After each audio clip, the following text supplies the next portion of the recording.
காவல்துறை உங்க கூட எப்போ இருப்பாங்கன்னு சிறுமியின் தாயாரை சந்தித்து ஆறுதல் கூறிய ஐஜி.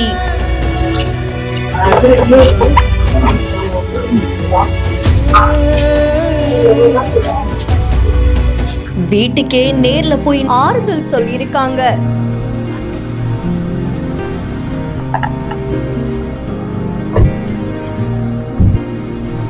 மருத்துவர் மூலியமா கவுன்சிலிங் கொடுக்கவும் அறிவுறுத்தி இருக்காங்க.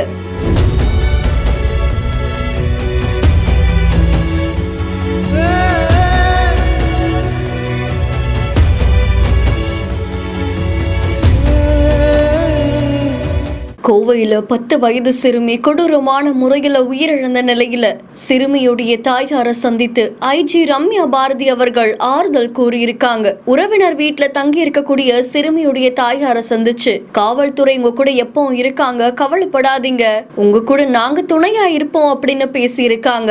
சிறுமியுடைய தாயார் தொடர்ந்து கண்கள் கலங்கி உடல்நிலை பாதிக்கப்பட்டிருந்த நிலையில கூட இருந்த அதிகாரிகள் கிட்ட அவங்களுக்கு தேவையானதை செஞ்சு கொடுங்க, உடனடியா ஒரு மருத்துவர் அணுக சொல்லுங்க அப்படின்னு அறிவுறுத்தி இருக்காங்க. ஒரு பக்கம் காவல்துறை தரப்புல இருந்து அடுத்தடுத்த நடவடிக்கை மேற்கொள்ளப்பட்ட நிலையில குற்றவாளிகளுக்கு என்ன தண்டனை கிடைக்கும் அப்படின்னு எதிர்பார்க்கப்பட்டது. செய்தி பத்தின உங்களுடைய கருத்துக்களை கமெண்ட்ல சொல்லுங்க. மேலும் செய்திகளை உடனுக்குடன் தெரிந்து கொள்ள பிஹைண்ட் நியூஸ் வாட்ஸ்அப் சேனலுடன் இணைந்திருங்கள். இந்த வீடியோவை வழங்கியோர் Medway hospitals, GT holidays, Karthipuram, Coimbatore 200 acre township.